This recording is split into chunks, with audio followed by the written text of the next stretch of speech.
Okay? Kanya lang, okay, sabihin natin, kaya lang, kanya lang o kaya lang, no? Merong mga nag-uumpisa ng maayos, pero hindi natatapos ng maayos. Yun sa takbuhan yun sa labanan no? Hindi yung kung paano ka nagsimula Sa isang labanan, sa timpala, kung paano mo tinapos, yun ang usapan doon. Maraming nag-umpisa ng tama, pero hindi natapos ng tama. Ayaw nating mangyari sa atin yun. Amen po ba? Ayaw nating mangyari yun. Ang ganda ng umpisa mo, tas hindi ka natapos ng maganda.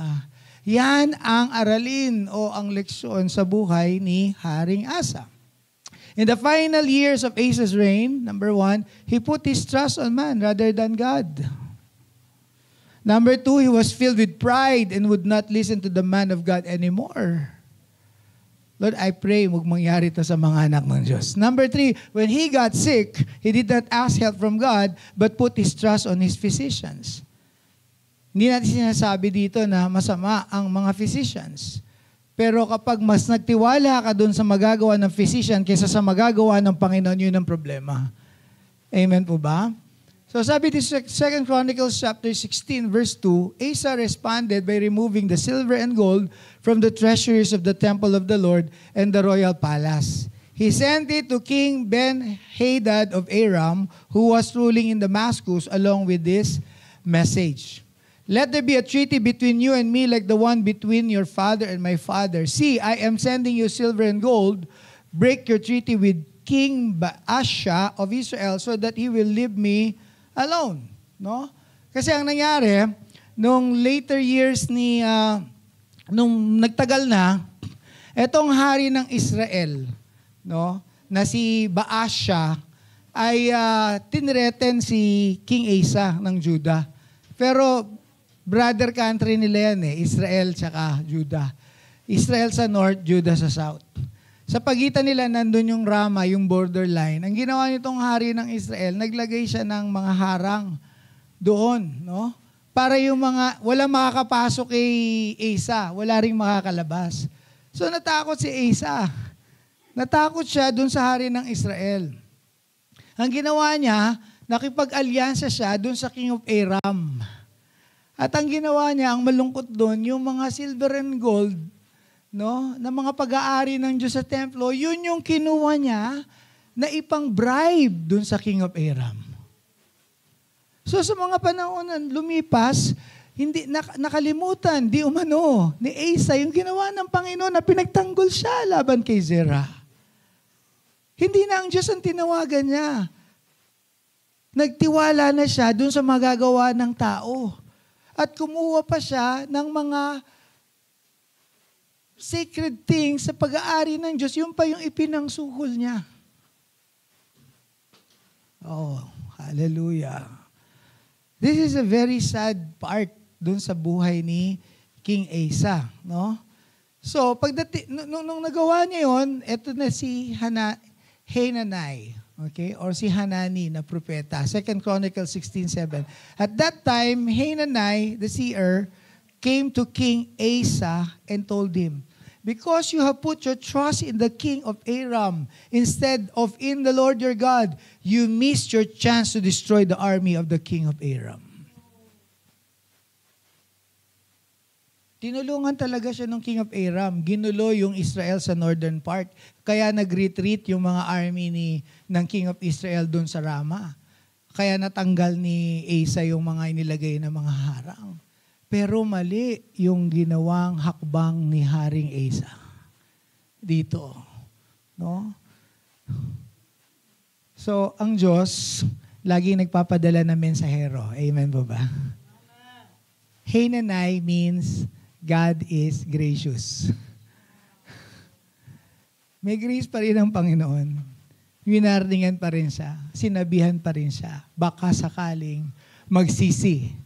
Hanani means God is gracious. No? Sabi ni Hanani kay Asa, the eyes of the Lord search the whole earth in order to strengthen those whose hearts are fully committed to Him. This is a very Very popular verse. 2 Chronicles chapter 16 verse 9. The eyes of the Lord search the whole earth in order to strengthen those whose hearts are fully committed to Him. But these words were spoken by Hanani to King Asa. Ang mata ng Panginoon paron at parito sa buong mundo para palakasin yung mga puso ng mga tao na committed sa Kanya. Kasi nawala yung commitment, nawala yung pagtitiwala sa Diyos, napunta sa pagtitiwala sa tao. Sabi ng Psalm 118 verse 8, it is better to trust in the Lord than to put your trust on man. Trust in the Lord rather than princes. Mga minamahal, ang daming offer ng kaaway sa paligid para pagtiwalaan natin yung mga tao at yung laki ng, alam niyo yun, magtiwala ka sa kakayanan ng tao, maghanap ka ng makakatulong sa'yo. No, yung mga focus na gano'n rather than trusting God in everything. So God is teaching us something here. May tinuturo ang Panginoon sa atin dito. Hindi po ba? Hallelujah. So sabi ni Hanani, what a fool you have been. From now on, you will be at war.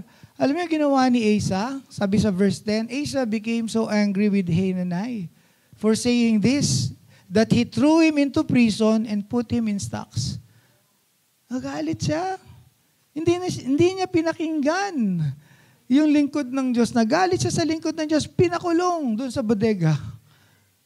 At that time, Asa also began to oppress some of his people. Nakita niyo, nawala. Kasi yung nawala sa alignment si Asa. Kasi nagsimula siyang magtiwala sa magagawa ng hari ng Aram. Double trouble pa, kumuha pa siya ng pang-bribe. At yung pang-bribe, kinuha niya pa dun sa loob ng temple ng Panginoon. So the Lord sees the heart. Amen po ba? Now, in the 39th year, this is a consequence. This is a consequence. In the 39th year of his reign, Asa developed a serious foot disease. Yet even with the severity of his disease, he did not seek the Lord's help, but turned only to his physicians. Dahil nawala na sa Panginoon, nawala na siya sa Panginoon, nagkaroon siya ng sakit sa paa, no? Ayaw niya tumawag sa Panginoon, nagmamalaki siya sa Panginoon. Hindi, kaya akong pagalingin ng mga manggagamot na nasa paligid ko. Hindi ko kailangan tumawag sa Panginoon. And after that, he died. He died. So what are the lessons that we can learn from the life of King Asa? Number 1, when we call on the Lord, when we become devoted to Him and trust in Him, the Lord will surely answer us. Amen? Pag tumawag ka sa Panginoon, kapag naging loyal ka sa Panginoon, nagtitiwala ka sa Panginoon, sigurado ang Diyos pakikinggan ka. Sasagutin ka. Tiyak sasamahan ka ng Panginoon. Ililigtas ka ng Panginoon. Amen po ba? Dahil yun ang Diyos natin. No? Number 2, na lesson dito. When we obey God and be faithful to Him above and anything or anyone, He is pleased. And He gives us rest from our enemies. Amen? Hallelujah.